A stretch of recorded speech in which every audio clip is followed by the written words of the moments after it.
Good evening, guys. I have 7 candies now. These are jigs, so it's used for jigging. So this is a 45 grams Sevra. So this is one of my favorite jig. In the Philippines, I catch small fishes, but I am unlucky to catch, not to catch a big fish. So, but this lure is quite good. My favorite Zebra in luminous. So this is a luminous lure with two assist hook, no treble hook, good for fishing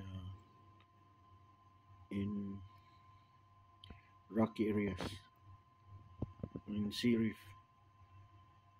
If we can catch fish with this jig, thank you.